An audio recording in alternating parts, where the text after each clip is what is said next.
Yeah, so thank you for joining us today in this presentation of the handbook of environmental accounting. We are particularly focusing today in part 4 of the handbook, which tries to bring together different perspectives of environmental accounting from around the globe. So we when we were organizing the handbook, we were clear that it was important to bring together different perspectives, to consider different perspectives. And this is not only a question of epistemic justice.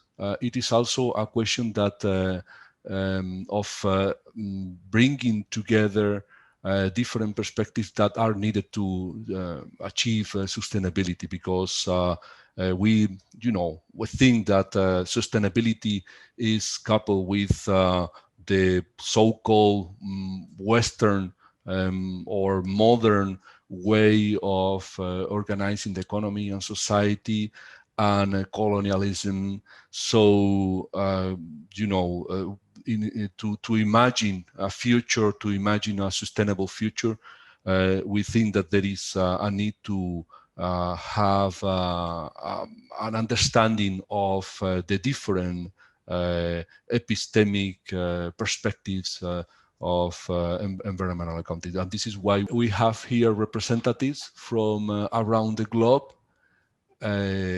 We have contributors to the handbook for chapters about Africa, Asia, and the Pacific region.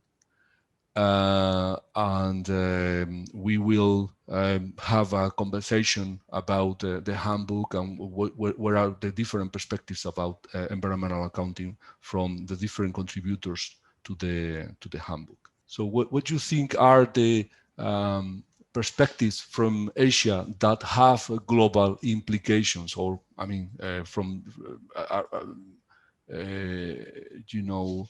drawing on your chapter? Okay, my book chapter covers social environmental reporting practice in 5 Asian countries, so including Japan, Singapore, Malaysia, Hong Kong, and China. Okay, so this region tends to have a rapid economic development and population growth, and being the world manufacturing hub as the main priority. And that result overconsumption and increasing demand for non-renewable resources. But there is no uniform environmental reporting practice in Asia, in this region, due to the political, regulatory system, social factors. More importantly, the cultural factors are not included in the book chapter. So today I would like to raise this important point to this conversation. So environmental accounting is still mainly from the Western and European countries and being communicated partly in English. So if we look at the companies in Asia countries appear to follow the Western and the European standard to address the environmental and social practice. If we look at the previous study, the qualitative and the quantitative environmental reporting practice is lagging behind than those of the Western and European counterparts. However, there is something that we learn from the Eastern culture. For instance, like the Asian management style in relation to the environmental accounting practice. So what we call broad global. So this management style comes from the Asian philosophy, such as Buddhism, Taoism, Confucianism. And we will talk about the environmental accounting in relation to the humanity and their nature. For example, the peace, harmony, moderation, and flow of the universe. So these cultural attributes may have the potential contribution to the environmental accounting. However, this is not easy to translate from the individual levels to the collective levels. So I would like to bring this issue to this conversation today to let the wider audience to think about this issue. And so this may be a potential research direction to let the other people to explore in more depth. So this is my point today. Thank you. Yeah, thank you, Tiffany. So when you are saying that Asia in some respects are lagging behind the sustainability reporting compared to Western countries. Don't you think that this is because we are thinking in a particular way of doing things, and that maybe there are other, the other aspects, other issues that are, lacking in the so-called Western perspective? So you were talking about these ideas of harmony, moderation, and that this is missing somehow in the global perspective. So this is something that Asia could contribute to the global perspective. Yes, that I'm trying to think about, because I spent a couple of days to think about this point. Because just now you mentioned about the quality of environmental reporting is that lag behind the Western and the European counterparts. Perhaps this environmental reporting practice is stemmed from the Western and European countries, and we are using the international standard to measure our reporting practices. So this is a kind of a judgmental. So maybe kind of a bit unfair to our Asian countries, but at the same time, in our culture, we are maybe doing something related to environmental accounting, but we don't know actually we are doing this. So we are still learning in this process. So I driven from the cultural perspectives to actually in Asian managers, they are doing this, but we do not explicitly do it in the Western way. So this is my interpretation. So yeah, okay. So there are those two aspects. On the one hand, there is this aspect of unfairness, of evaluating something according to the Western standards.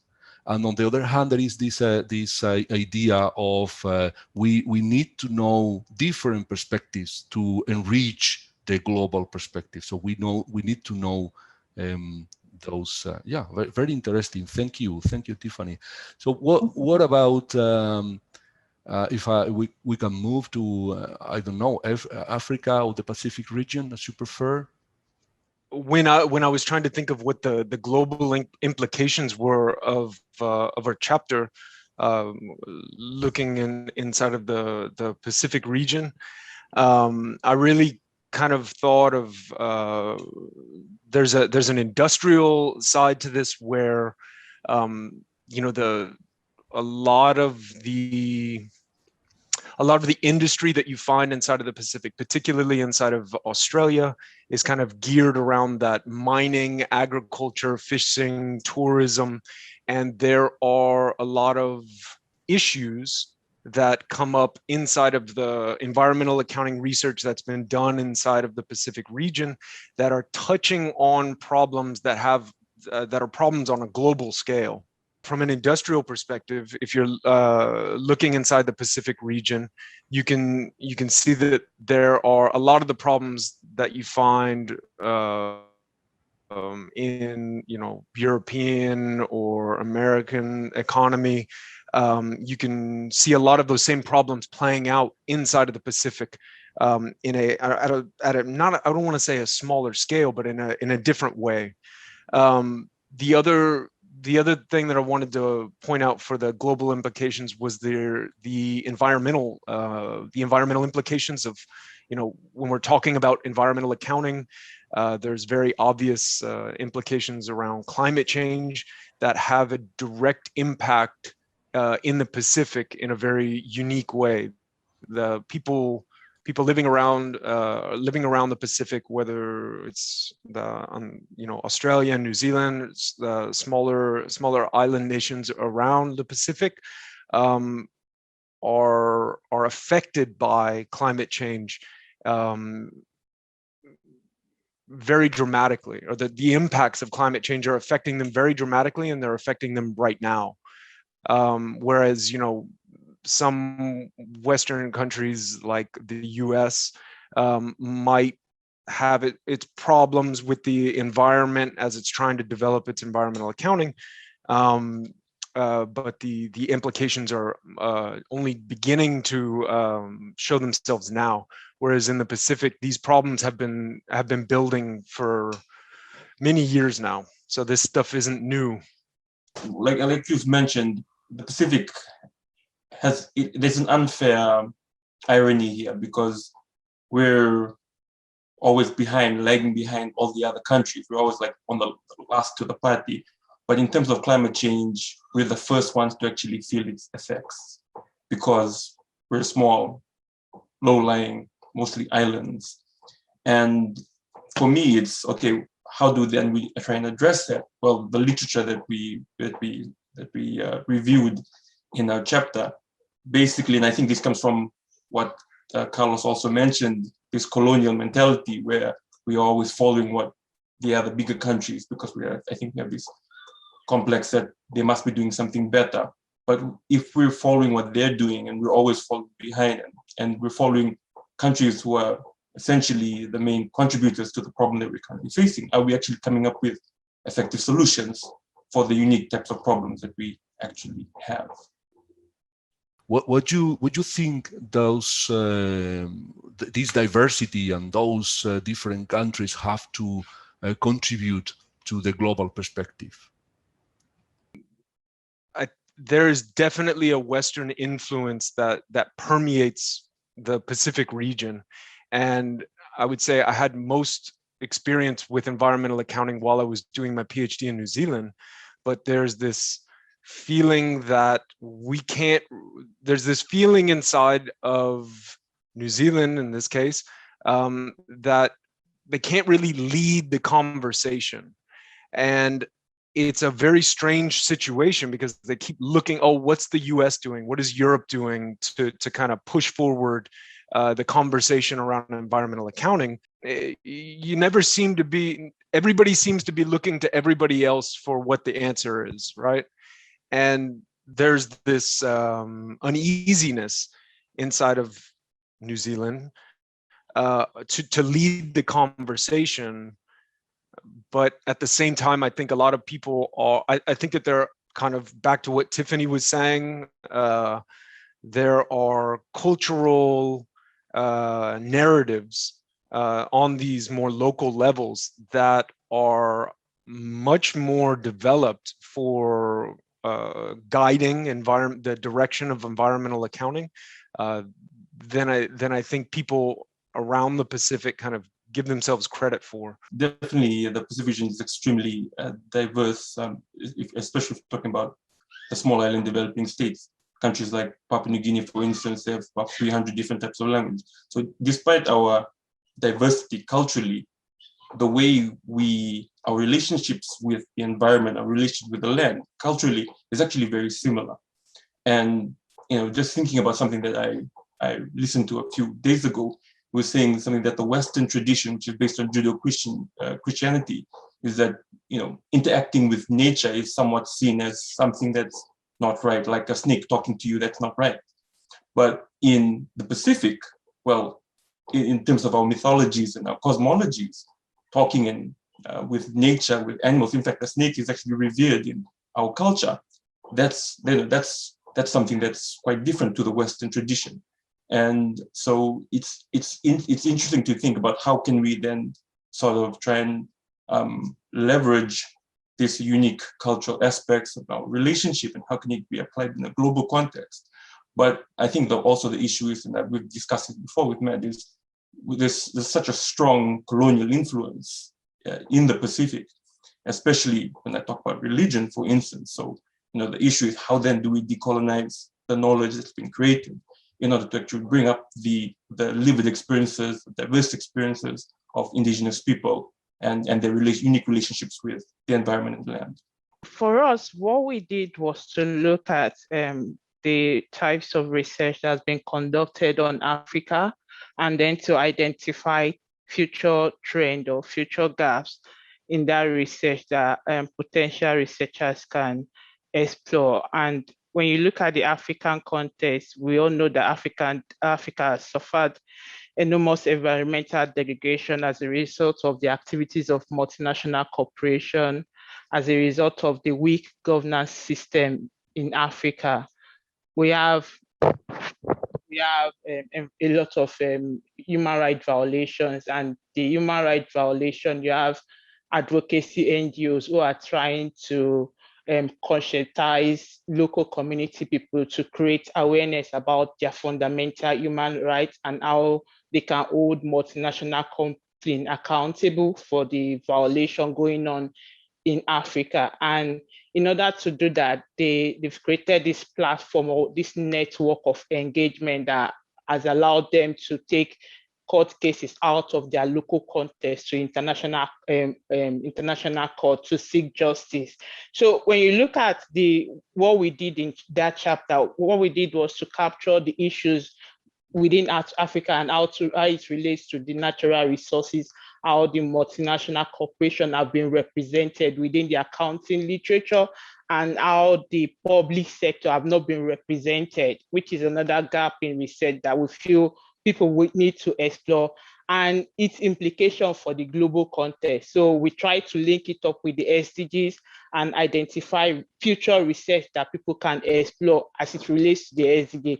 For instance, we looked at the issue of loss of biodiversity. We looked at the issue of extinction, which is something that within Africa, when you look at the literature, although people have written about South Africa, but in other contexts like Kenya, people have not really talked about the level of loss of biodiversity and extinction going on within that context. So we feel people need to look into it.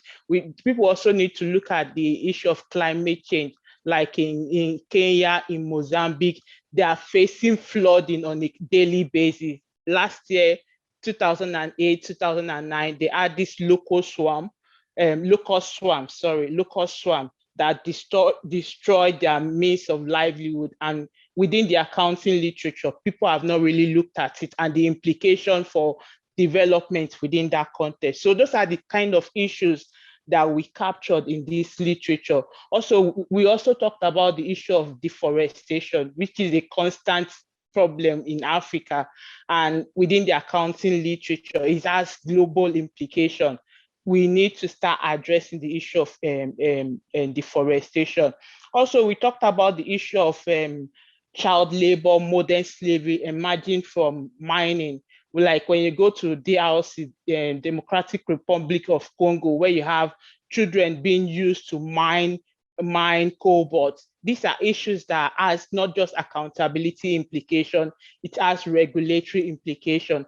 And in developed countries, we have legislation, we have Modern Slavery Act and so on around child labor, the use of child labor and its implication for multinational corporation and the local context. But within Africa, these issues have not been captured. And we feel there's a need for us, for voices to represent those marginalized voices within Africa. And just to add to what Mercy has said, I think our chapter actually tried to address some core issues happening in Africa which have not been explored. They are underexplored in the mainstream literature and other emerging social environmental accounting literature.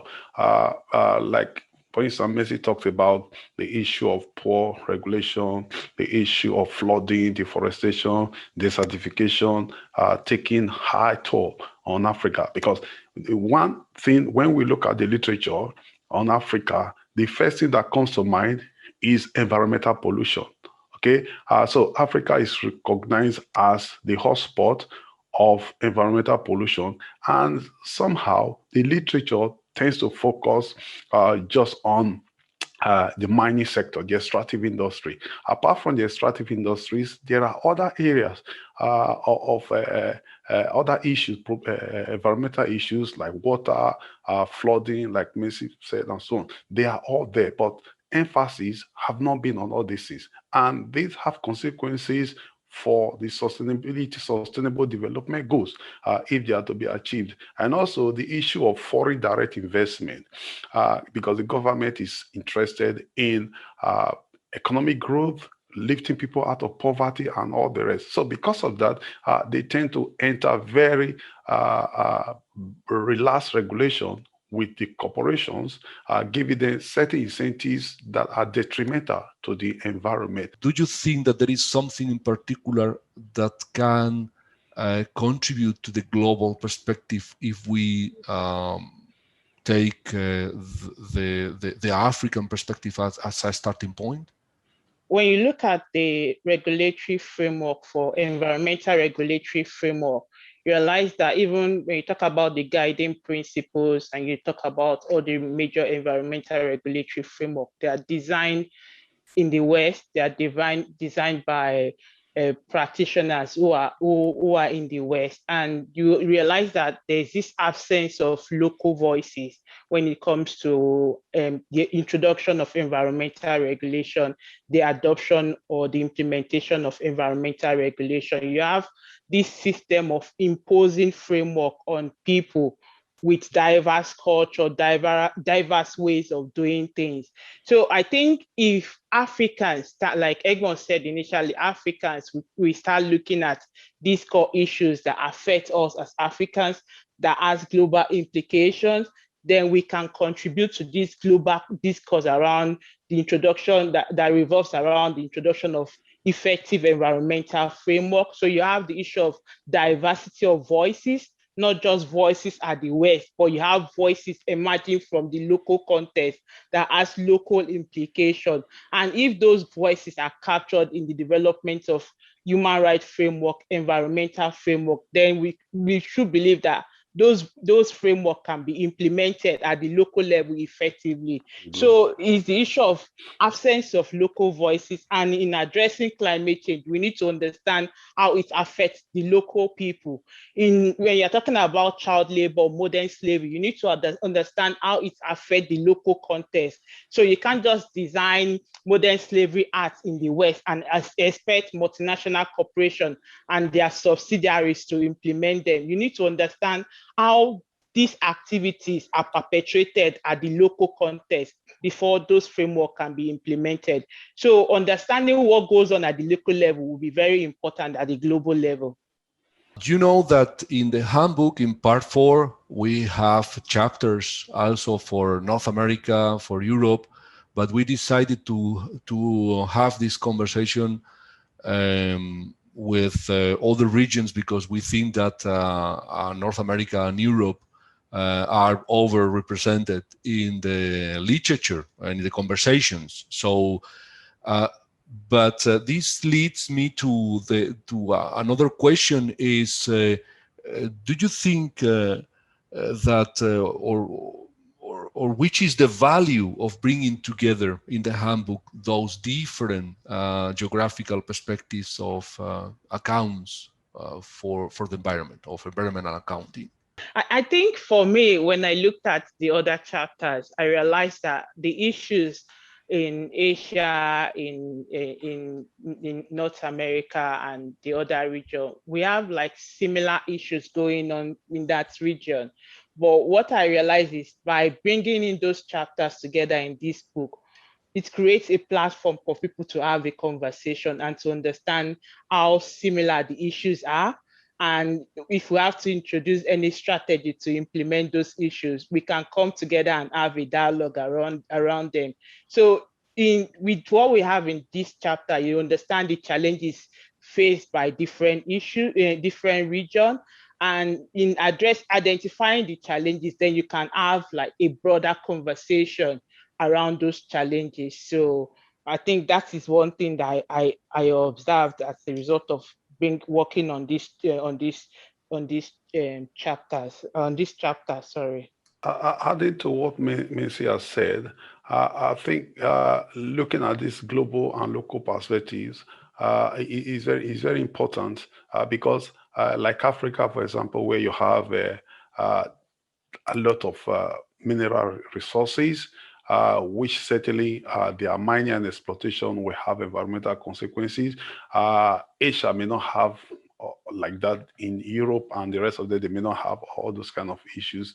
And there may be some issues, like Messi said, that may be the same across the board, but the way they are reflected in our understanding, they are quite different. So we need to understand how these different environmental issues are understood, perceived, and engaged with at these different levels, different contexts. So that will help us to know this is how the conversation is going on here. This is how it's going on there. Are there things that we can pick and build synergy around such? But if we are just working in isolation, we may be losing out, because there is no knowledge that is a complete knowledge. We only know in part. So if we bring these pockets of conversations going on across the different perspectives, it will really help to maintain a global focus, because everything we've been discussed now is about the global, how to make things,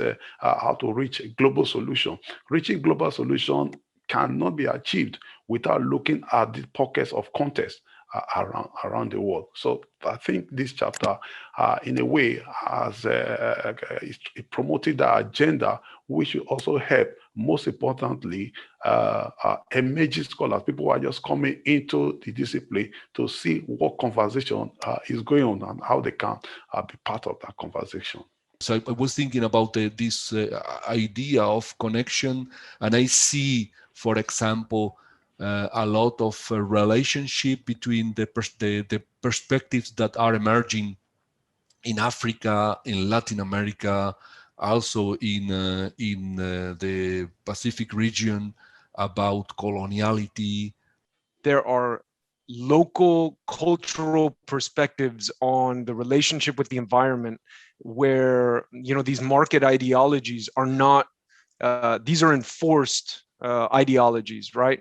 And if we look to local, more local perspectives in the region where environmental accounting is being applied, a lot of times these non-Western notions don't have the same kinds of problems dealing with how do businesses interact with society. When you're in, there are problems that are imposed when you start forcing a market ideology inside of it.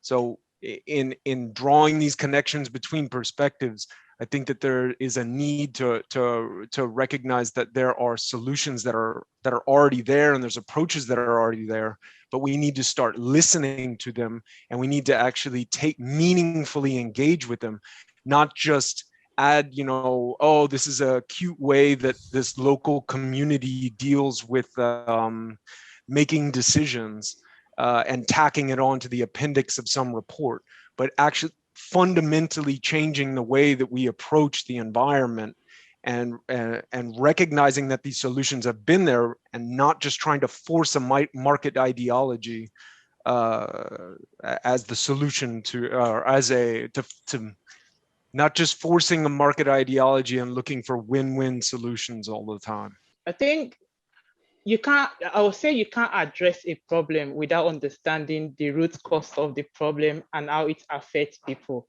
So you can't introduce, like International Financial Reporting Council, they're trying to introduce this climate change standard. And I remember in one of our input to that consultation paper, we claim that you can't identify or resolve a problem without understanding how it affects the local people, how it affects people in developing countries.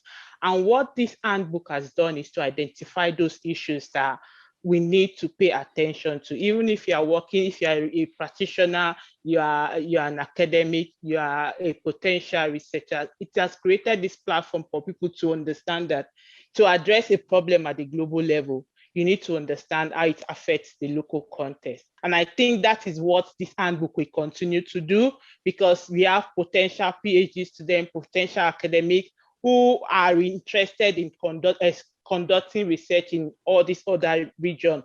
What they can then do is to look at this handbook, understand the issues that we have discussed in this handbook, and then drive that conversation around these issues. Yeah, and just to add a little to what they have said, I think Matt talked about the market-based approach to handling some of these environmental crises. I think, of course, that runs through the different chapters in this particular part, the issue of using market-based approach. Well, if you look at like Tiffany in her chapter was very precise in saying the drivers of environmental accounting and reporting in Asia is the investors' pressure, stock exchange influence, and regulations. And if you look at all these things, they are all market driven, they are all market based. So what about the other stakeholders, their voices? And again, it's unfortunate also that environmental accounting researchers are doing the same line. So when we are looking at this report, many tend to look at it from this market lens rather than looking at other voices, how other perspectives look at this. In network analysis, when there is, what we are doing now is Africa is speaking to Europe, Latin America is speaking to Europe, the Pacific region is speaking to Europe. So Europe is in a central point and has a lot of power. But if we are speaking to each other, we are making, in network analysis terms, we are making the network denser, and then Europe will be less powerful. Europe, considering the Western world, would be less powerful if we make different connections. Do you see resistance? Which are the sources of resistance in the different regions to engage in this kind of dialogues, focusing on environmental accounting? I think in a way, when one of the important elements about change is the issue of there's bound to be tension when you are trying to change the status quo. I don't really foresee a resistance coming from these so-called peripheral regions, maybe Africa, the Pacific, not South America, Asia, Middle East. But the major point of concern will be America, North America, and Europe. How would they perceive the dialogue? Because when you are changing the status quo, you are changing the privileged ideology, it's really going to face some level of resistance. But we have to keep pushing. Otherwise, it will not, will not get there, because this is a global problem. It's not an American problem. It's not a European problem. It's not an African problem.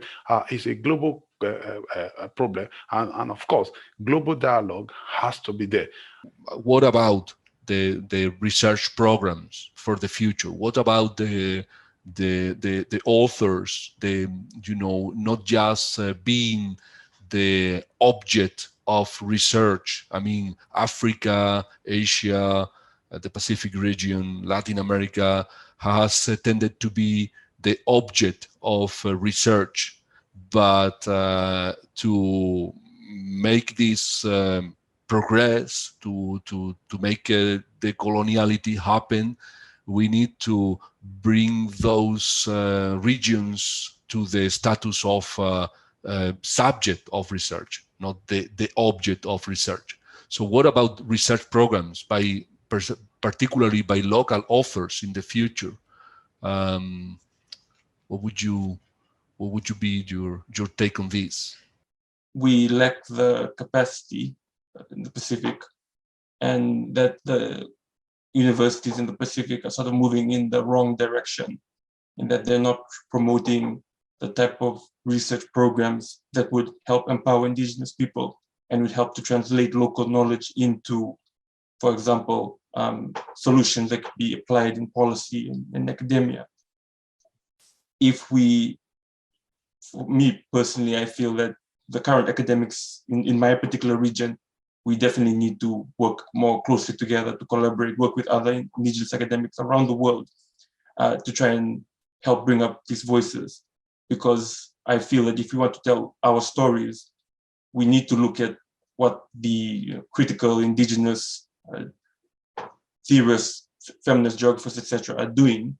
And to do that type of research, there needs to be a lot of investment in the humanities and those types of disciplines which really draw on these issues. And what we're seeing in my own country of Fiji is that we're moving away from that. We're trying to prioritize more on the disciplines that we think will be able to generate economic growth rather than that can conserve or preserve our knowledge. So I want to be optimistic, but doesn't look so good right now. So I'm just like, I think a lot of initiatives should be taken by us as academics. Yeah. Let me add to that. Carlos, he says something about criticizing the West, which I feel I disagree with a bit. I think what we've done in this handbook is not to criticize the West, but to encourage diversity of voices. And in encouraging diversity of voices, we are looking at what has been conducted as it relates to the West and what is missing that we need to understand in the global South. So we are not using these chapters to criticize the West, because if you say you are criticizing the West, that will create tension and people will not want to listen to what you are saying. But I think what we are trying to do is to ensure inclusion and diversity of voices as regards to environmental accounting research. So we are not using these chapters to say what people are doing in the West is bad, but we are trying to encourage dialogue around these environmental issues. So in relation to your second question, I think when you look at the African context, Africa itself, we lack the research capacity to carry out research on environmental issues. So we lack the funding capacity, the technology is not there, the resources is not there. And you realize that most advocacy NGOs, they are the one carrying out this research, probably because they can source for funding from the West to carry out this research, this environmental related research. They've been doing the research on climate change, beneficial ownership scheme that looks at the ownership structure of mining, of oil companies, and how the structure have been captured by a few people at the expense of the community. So I think in building synergy, we need to understand that as academic, we can't work alone. We need to collaborate with all these NGOs who have the resources, who knows the space. And in knowing the space, they've created that network for us to engage at the global level. So we need to create that opportunity for ourselves to engage with the NGOs who have been advocates within this space for years and years, and they've seen impact from their engagements at the global level. And also to lend a voice to this conversation, importantly, research in social environmental accounting should move in a direction that is policy driven, because that's where things happen. To get things changed, if we cannot influence policy, we can talk thousands and thousands of years, nothing will happen. So we shouldn't shy away from policy-oriented research. And this may be very costly because now universities are focusing so much on impact. What impact is our research having? So if we are looking at the path, the direction of impact, so we have to be moving towards how we can influence policies with our research. And in doing so, that's how we will get this change. Like Ms. was talking about, engaging with NGOs, engaging with practitioners and others to move the research agenda forward.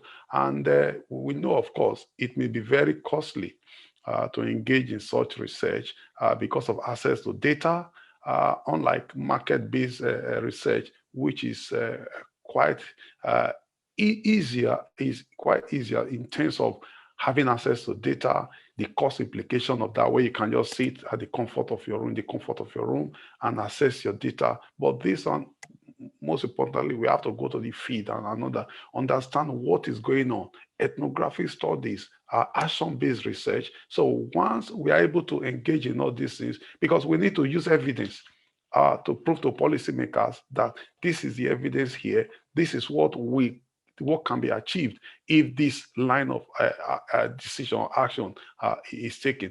And to come by that, it comes with a lot of cost and effort and commitment, and which we can also do by building synergies among ourselves from different parts of the globe. Thank you very much for this conversation. We were thinking about asking you for a closing statement about your chapter, environmental accounting, considering your region, or whatever you think is important for environmental accounting. I just hope that we from the Pacific will be able to tell our own stories about environmental accounting, and that these stories will help empower us to address this very existential threat that we're facing right now, which is climate change. Thank you. So for my chapter, we are not working on the advanced capitalism to focus on the growth, profit, and efficiency, particularly the shareholders' value. So rather, we work on the active concern for the silent stakeholder like the natural environment. So let us reflect more on the relationship with the humanity and the nature, and the reality and the complexity of the social environmental relationship. So we have already created an account of the humanity's exploitation of the nature. So we hope we can continue to develop the capacity to change and also the transformative action to address the social environmental accounting. So I would say that I hope we could be the change agent for the sustainability and the environmental accounting.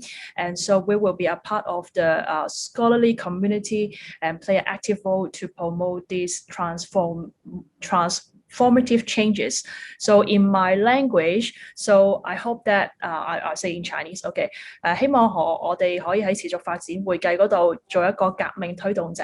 Thank you. Based on what we've looked at the issues in Africa, and I hope that as academics, as practitioners, we can take a look at the issues highlighted in this chapter and then create a policy framework around them in order to drive change. So we have to be involved as individuals, as academics, as practitioners. We need to take our research out of the classroom and engage with policymakers and encourage future generations of environmental accounting researchers to also take a look at what we've highlighted and adopt an ethnographic or practice-oriented approach to address these issues highlighted in the chapter. So we hope that change will emerge from what we've highlighted, and I'm looking forward to a better Africa as a result of this chapter. Thank you very much. And to add to that, I think what I would like to encourage future researchers in Africa who are interested in social environmental accounting is to follow their passion, because passion is very important. That commit, because passion that will drive our commitment in following through what we want to look at, and also to encourage our Western scholars to also support these emerging scholars who are interested in social environmental accounting, to allow them to pursue their goal from their different perspective, rather than trying to buzz them into specific notions of thinking, way of thinking. So I think that is what will move the conversation forward, because everyone has something to say. So they have something to say. We can give them the opportunity to express themselves as possibly as they can. Thank you. The closing comments that I wanted to make really just build on what everybody's already been saying here. I thought it would be good just to reflect back on a comment that we made at the end of the chapter about being led from below with support from above. And that kind of gets back to Mercy was talking about not just criticizing, developed Western approaches to environmental accounting, but getting support, like Edmond was saying, getting support to enrich those voices and build that kind of solidarity that we've been talking a lot about today, so that we can start to chart a new path towards the development of environmental accounting. Muchas gracias por la participación. Estoy encantado de haber compartido con vosotros estos minutos. Y yo me quedo con dos cuestiones que se han abordado en esta conversación. Una es la importancia de la diversidad para el futuro de la investigación en contabilidad medioambiental, y también de la conexión entre diferentes perspectivas, y yo espero que de aquí salga también pues algún proyecto de investigación que atraviese las fronteras de las diferentes regiones del sur global. So thank you for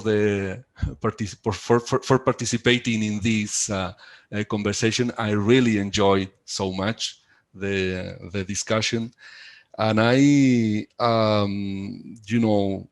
take two different questions that we have been discussing, this idea of diversity, context, the importance of diversity, the importance of context, but also the importance of connection among the different regions of the Global South, and connection also with the Western world. And I hope that maybe, who knows, a research project crossing borders between different regions in the Global South will emerge in environmental accounting from this handbook. So thank you very much.